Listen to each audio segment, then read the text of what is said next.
Good morning and welcome to episode 79 of our Case of the Week series published in partnership with 𝐓𝐞𝐬𝐧𝐝. My name is Kelly Twigger. I am the founder and CEO of eDiscovery Assistant, as well as the principal at ESI Attorneys. Thanks so much for joining me on our broadcast this morning. As you know, if you've joined us on our Case of the Week series previously, each week we select a decision from our eDiscovery Assistant database that we look at to determine whether it's got some practical implications for you to be able to exercise in your practice on a daily basis and leverage to the benefit of your clients.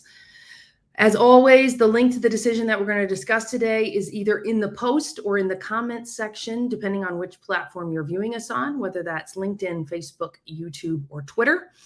You can also find a link to last week's episode on our Case of the Week, which was episode 78.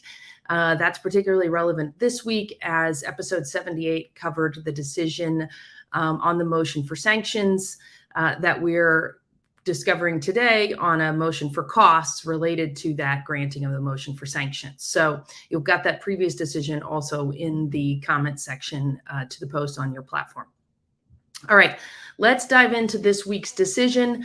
As I mentioned, this week's decision is a follow-up from our case that we discussed last week on episode 78, which was a motion for sanctions for failure to comply with two court orders, and essentially consisted of a document dump in which now the party who received the document dump had to sift through and is looking for costs related to that motion. The decision today comes from Raymond James and Associates, Inc. versus 50 North Front Street in Tennessee, LLC. This is one decision from United States Magistrate Judge Pham. As I mentioned last week on episode 78, Judge Pham has 53 decisions in our eDiscovery Assistant database, an extremely prolific writer in the eDiscovery space, and very thoughtful. As always, the decision in this case is tagged with our proprietary issue tagging structure, and those issues for this decision include technology-assisted review, search terms, manner of production, sanctions, cost recovery, and cost shifting. Now, as I mentioned, we are before the court to award monetary sanctions following the court's granting of sanctions in its ruling on August 2nd of 2020, which we covered in episode 78 of Case of the Week. That order by the court imposed sanctions on 50 North under Federal Rule of Civil Procedure 37B2 for 50 North's failure to comply with multiple court orders that preceded the motions to compel, and granted Raymond James' request to recover the cost of manually reviewing 283,000 documents that were produced by 50 North without a responsiveness review. So essentially, we had a document dump by 50 North. Raymond James sifted through those documents, then moved for sanctions for failure to comply with court orders that had ordered 50 North to do a responsiveness review, and the court granted that motion for sanctions. Now we're before the court on Raymond James' request for cost recovery on that motion for sanctions. At the court's direction, Raymond James filed a brief explaining the necessity of its fees and expenses that were originally incurred in the manual review of those 283,000 documents. What Raymond James says is that they initially used targeted keywords on the document dump, which consisted of a total of 800,000 documents, and shrunk that original set down to a set of 283,000 documents. And then they hired contract attorneys to manually review those documents, which hit on the search terms. In support of its brief, Raymond James filed 3 declarations, one from in-house counsel at Raymond James, one from trial counsel, and one from an attorney at the service provider who handled the review. This is all going to come into play later as we talk about the reasonableness excuse me, of each of the categories of costs and expenses that Raymond James seeks, as well as what the court requires for supporting documentation to determine reasonableness. Now, in response to Raymond James' brief, 50 North asserted 4 separate arguments in response. First, it argued that it was unnecessary for Raymond James to manually review the documents because they were produced in a searchable format, and there were cheaper methods of reviewing the documents. Second, that it was unnecessary for Raymond James to store the non-responsive documents, and there were cheaper alternatives for them to be able to do that other than the costs that were submitted. Third, that Raymond James' memorandum was deficient because it did not include an itemized billing statement for either trust point or trial counsel, 2 of the 3 entities for which it sought to recover costs. And fourth, that it was unreasonable for Raymond James to request fees for attorneys who did not participate in the motion hearing. Now we're going to see where each one of those arguments plays out in terms of the recovery from the 3 specific entities. Raymond James sought cost recovery for 3 different categories, which totaled $241,334, broken out between trial counsel, services for trust point, and services for service provider legality.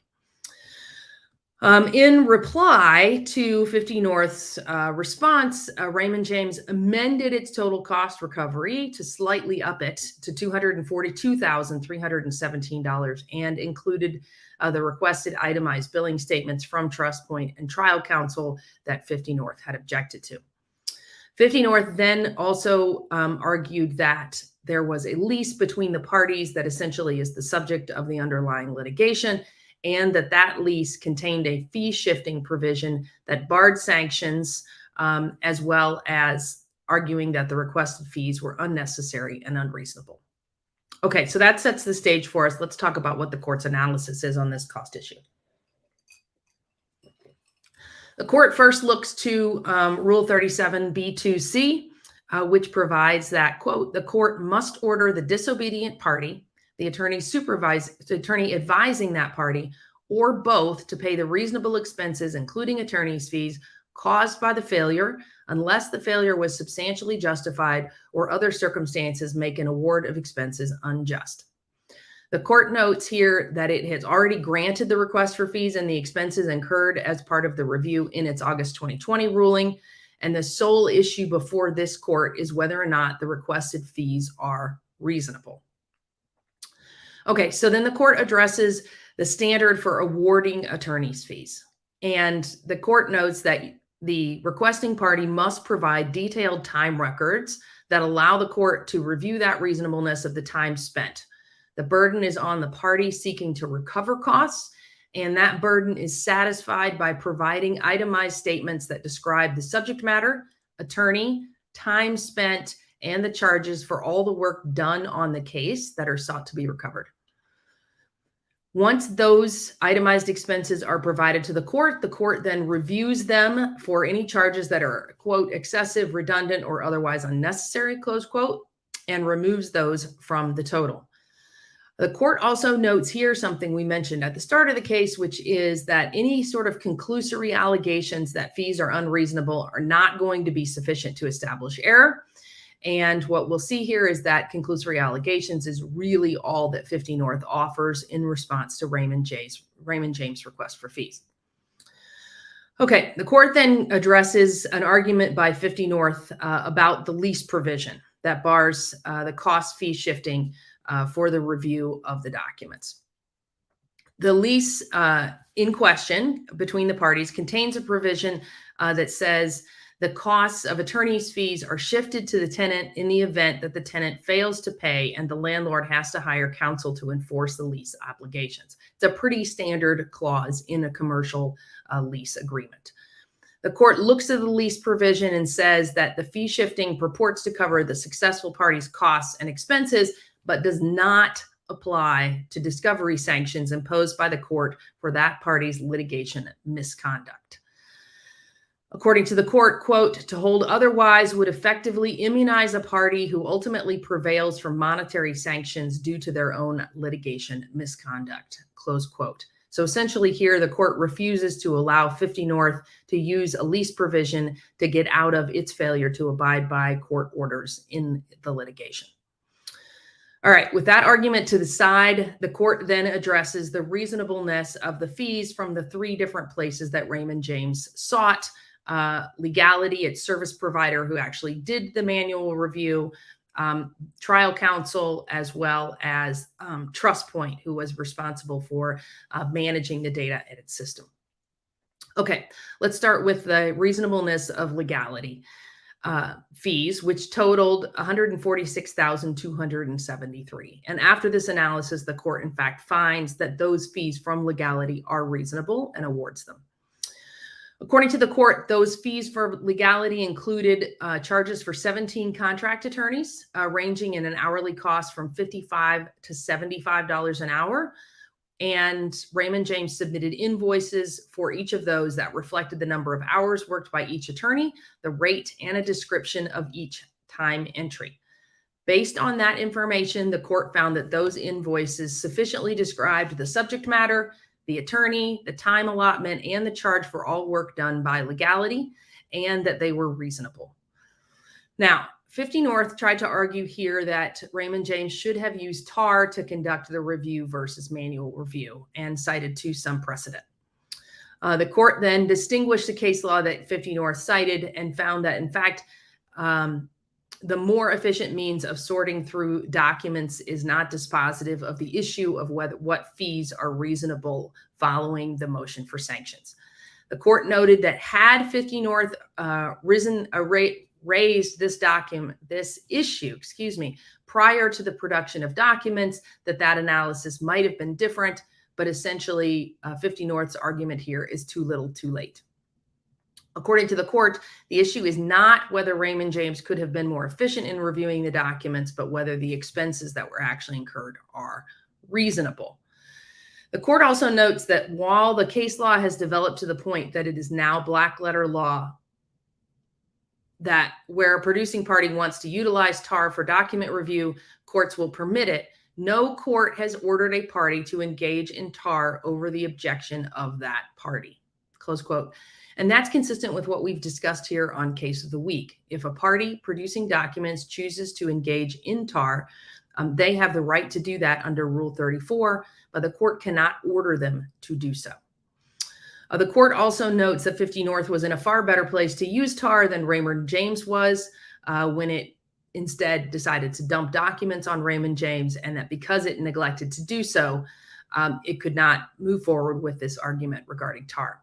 The court also notes that Raymond James did use search terms to cull the set to 1/3 of the documents that were produced prior to manual review, and that goes to the reasonableness of the fees extended. Okay, so reasonable for the legality fees and a total of $146,273 to be provided to Raymond James. Then the court next turns to the reasonableness of the fees incurred by TrustPoint, a total of $46,161. And the court finds that following this analysis, those fees for TrustPoint were also reasonable, including the cost for data storage. Now, the fees for TrustPoint are comprised of three parts: $9,000 in technical support, roughly $35,000 in data storage costs, and $2,300 in user fees to access the stored documents. Clearly, the biggest cost here is the data storage. That's pretty normal in terms of litigation. Now, Raymond James supported its proposal for recovery of fees for TrustPoint with invoices from TrustPoint, as well as a declaration from Raymond James eDiscovery supervisor. And that support included a breakdown of every hour spent, as well as a breakdown of the storage charges that showed discounted rates as the volume increased for storage, as well as a list of the user fees charged monthly. Now, the data storage charges are the biggest part that 50 North attacks because it's the biggest part of the bill here from TrustPoint. 50 North argues that it should not pay for storage of documents that are non-responsive, and essentially says that Raymond James should not be compensated for work it shouldn't have had to do if 50 North had complied with the court's orders and its discovery obligations. The court says, of course, no, it's not reasonable for you to make this argument at this point because you decided to dump the documents on Raymond James instead of reviewing them yourself, and instead states that it is reasonable for a party to store documents produced in discovery that it considers to be irrelevant while a responsive review is ongoing. And it's also reasonable for a party to continue storing non-responsive documents while litigation remains pending regarding the very issue of whether those production of documents was reasonable. And this is a really important point when you're thinking about what you're going to recover as far as litigation costs go.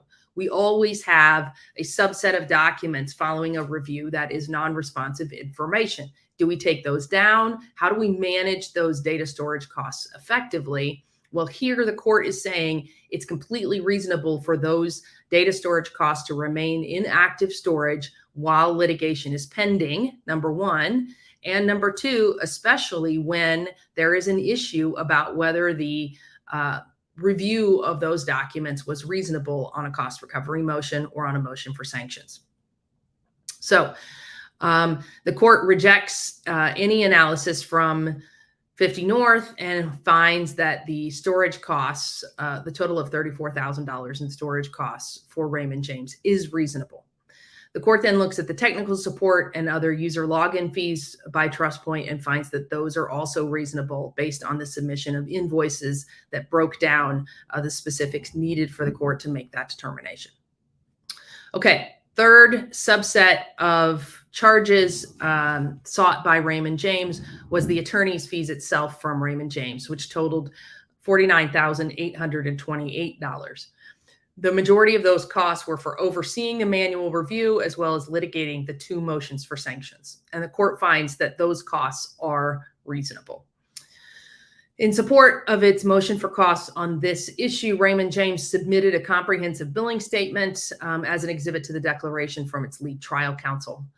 The court reviewed only two specific challenges from 50 North for that they made in against time entries submitted by Raymond James. And on those two particular time entries, Raymond James attorneys had listed multiple tasks that took up a certain number of hours.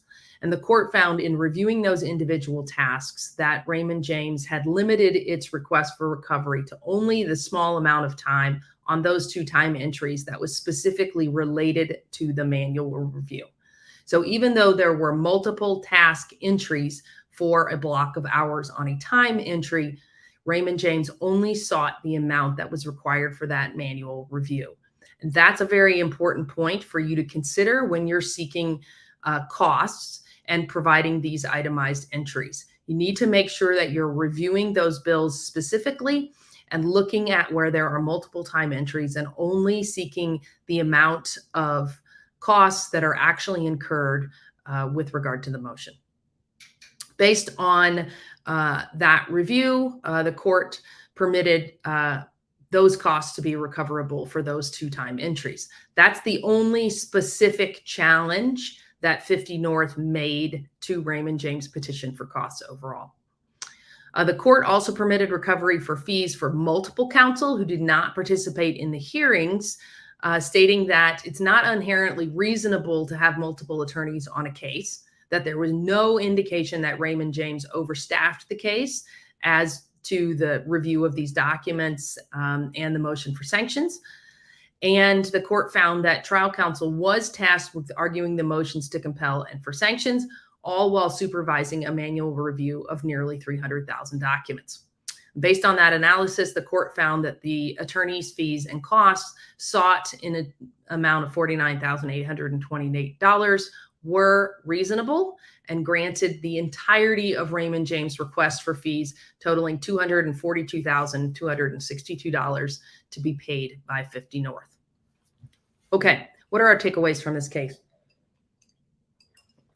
Well, the reason I wanted to bring this case to your attention and why we covered the motion for sanctions to set up this motion for costs is that this case really lays out a roadmap for attorneys on what you need to provide in order to recover costs on a motion for sanctions under Federal Rule of Civil Procedure 37B. It also really demonstrates to you the level of specificity that's required and the arguments that will be dismissed from the other side. So if you are considering engaging in a document dump on the other side because it will save costs and you'd rather fight any potential motions This case is illustrative as to what that may mean in the end. Now, if we look strictly at costs here, 50 North had 800,000 documents that it did not conduct a responsiveness review on, and instead decided to dump on Raymond James. Had 50 North done that responsiveness review, based on the search terms that we see that Raymond James applied to the document set of 800,000 documents, they likely would have spent about the equivalent that they're required to reimburse Raymond James for.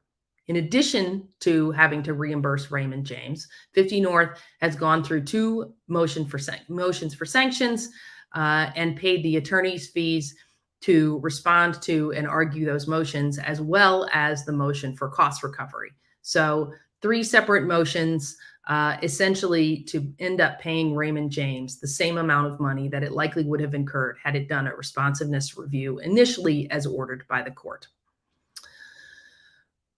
This case also lays out for us what you need to do to provide a legitimate challenge to cost recovery, and how 50 North was really not able to do that here.